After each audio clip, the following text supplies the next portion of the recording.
Hello दोस्तों, आपके अपने यूट्यूब चैनल एजुकेशन में स्वागत है।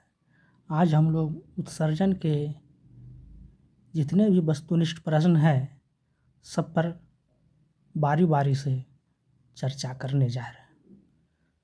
तो बिना देर किए हुए सीधे सवाल पे आते हैं। 1 नंबर क्वेश्चन है, उत्सर्जी पदार्थ का शरीर से निष्कासन क्यों आवश्यक है? मैंने उत्सर्जी पदार्थ उत्सर्जन पढ़ा दिए हैं। जैव प्रक्रिया उत्सर्जी पदार्थ क्या होता है? जो शरीर के जो अपशिष्ट पदार्थ है, बेकार पदार्थ है, उसे उत्सर्जी पदार्थ कहते हैं। जैसे यूरिन, पसीना, वेस्ट मटेरियल, ये सभी शरीर का जो है उत्सर्जी पदार्थ। अगर ये नहीं निकलेंगे तो हमारा शरीर में विष फैल जाएगा। ये सभी विषाक्त होते हैं और बिना काम के होते हैं और शरीर के लिए हानिकारक होते हैं। तो ऑप्शन ए है, क्योंकि ये विषाक्त होते हैं, क्योंकि ये शरीर के लिए हानिकारक होते हैं, क्योंकि ये अनावश्यक होते हैं। तो ये सभी चीज़ें होते हैं, इसलिए इसका सही आंसर घ है। 2 नंबर है, समानतः उत्सर्जन एवं जल संतुलन की क्रियाएं संपादित होती हैं। कहाँ संपादित होगी? अलग अलग, साथ साथ, कभी कभी, कभी साथ कभी अलग, इसमें से कोई नहीं। समानतः उत्सर्जन एवं जल संतुलन की क्रियाएं साथ साथ होती है।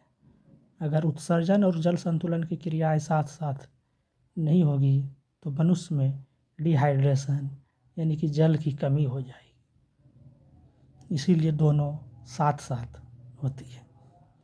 3 नंबर क्वेश्चन है, प्रोटीन तथा एमिनो अम्लों के विखंडन के फलस्वरूप क्या निर्माण होता है?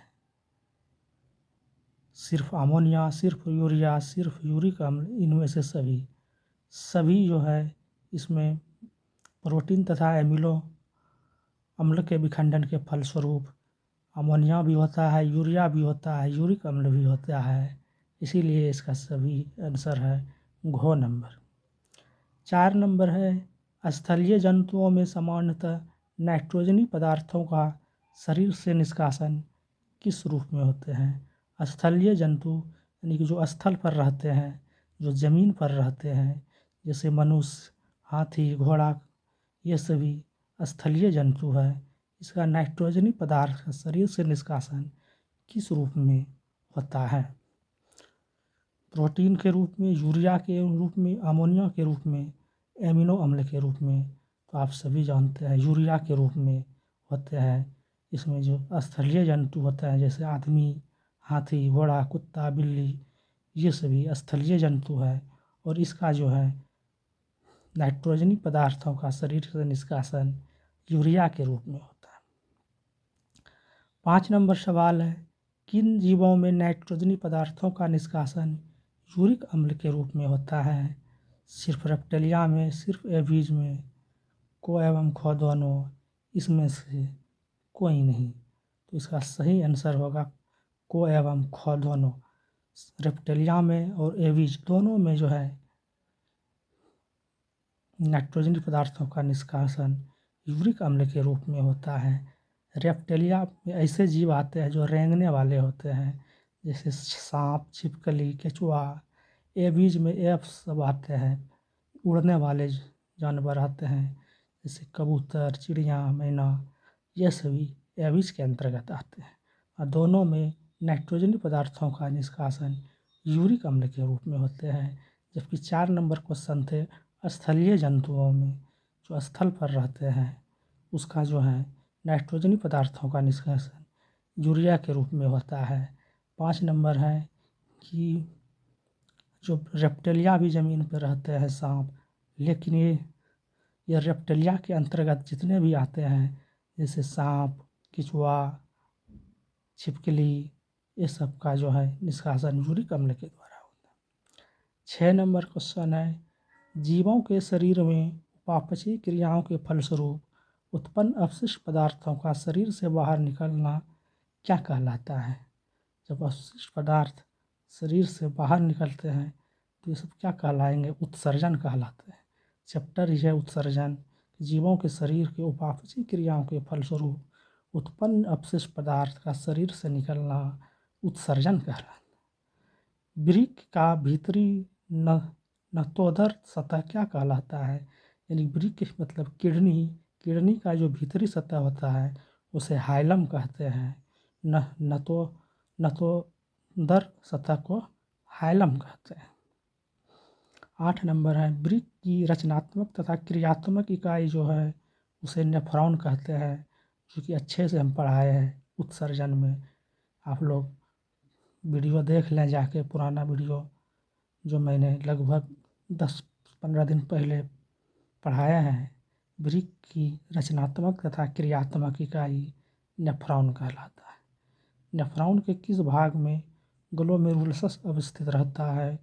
तो नेफ्रॉन का जो भाग है बौमेन संपुट में, यानी कि बौमेन कैप्सूल में ग्लोमेरुलस अवस्थित रहता है। इसका सही आंसर घ नंबर है। 9 नंबर का घ नंबर आंसर सही है। 10 नंबर है, इसमें कौन सीधे मूत्र वाहिनी से जुड़ा होता है? मूत्र वाहिनी से कौन जो है सीधा जुड़ा होता है? संग्राहक नलिका, हेनेल का चाप, सामान्य संग्राहक नली, अवरोही चाप। तो सामान्य संग्राहक नली जो होती है वो मूत्र वाहिनी से जुड़ा होता है। संग्राहक नली ही जो है मूत्र वाहिनी से जुड़ा होता है। 11 नंबर है, मूत्र का पीला रंग निम्नलिखित किसकी उपस्थिति के कारण होता है? तो ये यूरोक्रोम के कारण होता है। 11 का को सही है। मूत्र का पीला रंग यूरोक्रोम के कारण होता है। 12 नंबर क्वेश्चन है, डायलिसिस मशीन किस तरह का कार्य करता है? तो डायलिसिस मशीन जो होता है कृत्रिम वृक्क की तरह कार्य करता है। जब वृक्क खराब हो जाता है, किडनी खराब हो जाता है, तो डॉक्टर उसे डायलिसिस मशीन के थ्रू जो है रक्त का शुद्धिकरण करते हैं। तो इसमें कृत्रिम वृक्क होता है एक तरह से। डायलिसिस को एक तरह से कृत्रिम वृक्क कहा गया है। तो 12 का ग नंबर सही होगा। 13 नंबर है, मानव मूत्र तंत्र के दिए गए चित्र में चिन्हित स्थान का रचना को दर्शाता है। ये डायग्राम दिया गया है मानव मूत्र तंत्र का। इसमें कह रहे हैं जो चिन्हित स्थान है उसको क्या कहते हैं? एक बड़ा जैसा जो गोल है उस चिन्हित स्थान दिखाया गया है। इसमें 2 किडनी है। किडनी के ऊपर जो है बाएं साइड एड्रिनल ग्लैंड लगा हुआ है और मूत्र वाहिनी से जुड़े हुए जो है गया है मूत्राशय में। तो ये मूत्राशय कहते हैं उसको, जो चिन्हित जगह है उसे मूत्राशय कहते हैं। यहाँ तक किसी को कोई दिक्कत नहीं हुई होगी। अब आगे चलते हैं। अब 14 नंबर सवाल है, मानव शरीर के वृक्क किस स्थान पर अवस्थित होता है? मानव शरीर का जो वृक्क यानी किडनी है वो पेट के जो है पीछे जो है रीढ़ की हड्डी जो है उसके दोनों ओर रहता है। तो इसका सही आंसर होगा उदर गुहा। ख नंबर उदर गुहा। उदर मतलब होता है पेट, गुहा मतलब खाली जगह। पेट के जो उधर पीछे पृष्ठीय तल होता है, पीछे वाला भाग जो होता है, पेट के पीछे वाले भाग कशेरुकी दंड यानी कि रीढ़ की हड्डी के जो वहाँ दोनों साइड रहते हैं वहाँ जो है वृक्क होता है। मानव शरीर का वृक्क होता है। उदर गुहा के पृष्ठीय तल वो कशेरुक दंड यानी कि वर्टिब्रल कॉलम के दोनों ओर। 15 नंबर सवाल है, मूत्र वाहिनी वृक्क के किस भाग से बाहर निकलता है? तो मूत्र वाहिनी जो है किससे निकलेगा? सिर से, निचले भाग से, हाइलम से, निश्चित स्थान से नहीं। तो यह हाइलम से निकलता है बाहर। 16 नंबर है, मानव उत्सर्जन तंत्र का कौन सा भाग शरीर के सीधे बाहर खुलता है? तो शरीर के सीधे बाहर खुलने वाले जो भाग है वो मूत्र वाहिनी है, जो कि शरीर से सीधे बाहर खुलता है। मूत्र वाहिनी द्वारा मूत्र का विसर्जन होता है। 17 नंबर है, वृक्क बाहर से संयोजी उत्तक तथा आरेखीय पेशियों से बना जिस रचना से घिरा होता है वह क्या कहलाता है? वो क्या कहलाता है? कैप्सूल कहलाता है, कॉर्टेक्स मेडुला नेफ्रॉन। तो किडनी का जो है संयोजी उत्तक तथा आरेखीय पेशियों से बना जिस संरचना से घिरा रहता है उसे कैप्सूल कहते हैं, जबकि कॉर्टेक्स जो है बाहरी भाग होता है वृक्क का, मेडुला अंदर वाला भाग होता है, और नेफ्रॉन वृक्क का रचनात्मक तथा क्रियात्मक इकाई होता है। तो इसका सही आंसर को होगा 17 का को। 18 नंबर है, प्रत्येक मानव वृक्क में नेफ्रॉन की संख्या कितनी होती है? तो हम बताए थे प्रत्येक मानव में नेफ्रॉन की संख्या लगभग 1 लाख तक होती है। 19 नंबर, प्रत्येक नेफ्रॉन में स्थित एक प्याले जैसी संरचना रहते हैं, उसे बौमेन कैप्सूल यानी कि बौमेन संपुट कहते हैं। 19 का को।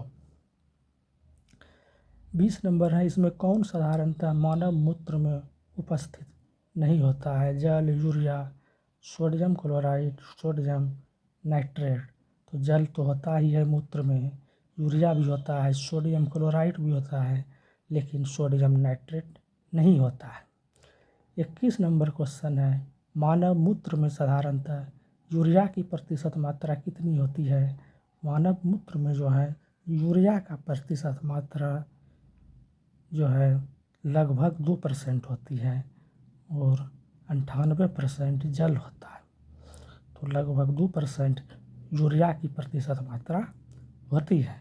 मशीन द्वारा रक्त के शुद्धिकरण की प्रक्रिया क्या कहलाती है? तो अभी हम बताए थे डायलिसिस कहते हैं उसे। डायलिसिस द्वारा जो है शुद्धिकरण होता है, लेकिन वो जो प्रक्रिया होती है, जिस प्रक्रिया से शुद्धिकरण होता है उसे हीमोडायलिसिस कहते हैं। तो 22 का ख नंबर हो जाएगा। पौधों में गैसों CO2 एवं O2 का निष्कासन कहाँ से होता है? रंध्रों से, बात रंध्रों से, को एवं खो दोनों, इसमें से कोई नहीं। तो रंध्र से भी होता है, बात रंध्र से भी होता है, यानी कि गो नंबर आंसर इसका सही है। 24 नंबर है, पौधों में गैसों के निष्कासन के लिए किस क्रिया का उपयोग होता है? तो पौधों में जो है निष्कासन के लिए जो है विसरण प्रक्रिया का उपयोग होता है, और विसरण प्रक्रिया द्वारा एक कोशिकीय जीव का भी निष्कासन होता है, ये भी याद रखें। रेजिन एवं गोंद कहाँ संचित होता है? रेजिन एवं गोंद जो है फ्लोएम में, कॉर्टेक्स में, छाल में, पुराने जाइलम में। तो उसका सही आंसर पुराने जाइलम में जो है रेजिन एवं गोंद संचित रहता है। 26 नंबर है, पौधों में पाया जाने वाला गाढ़ा एवं दूधिया उत्सर्जित तरल पदार्थ को क्या कहते हैं? पौधे में जो अगर पत्ती तोड़ेंगे तो उससे दूध निकलता है, वही बोलता है दूधिया गाढ़ा उत्सर्जित पदार्थ जो है वो क्या कहलाता है? तो वो लेटेक्स कहलाता है। लेटेक्स सामान्यतः कहाँ पाया जाता है? लेटेक्स जो है पीपल में भी पाया जाता है, बरगद में भी पाया जाता है, पीला कनेर में भी पाया जाता है। इन सब के पत्ते को अगर तोड़ेंगे तो दूधिया एवं गाढ़ा पदार्थ निकलेगा, जिसे हम लोग क्या कहते हैं? लेटेक्स कहते हैं। तो लेटेक्स कहाँ पाया जाएगा? पीपल में भी, बरगद में भी, पीला कनेर में भी, यानी कि इसमें से सभी आंसर होगा। घ नंबर आंसर सभी होगा। कभी कभी पीला कनेर न लिख करके एग्जामिनर सीधा कनेर लिख देता है, तो वहाँ आप लोग को ध्यान रखना है, खाली कनेर भी लिख देने से वही आंसर होगा कनेर, बरगद, पीपल, इनकी इसमें से सभी इसका आंसर होगा। तो उत्सर्जी पदार्थ का जो है उत्सर्जन चैप्टर का ऑब्जेक्टिव खत्म हो गया। अब अगले क्लास में हम नियंत्रण एवं समन्वय का ऑब्जेक्टिव कराने जा रहे हैं। तो आज इतना ही। आप लोग को धन्यवाद।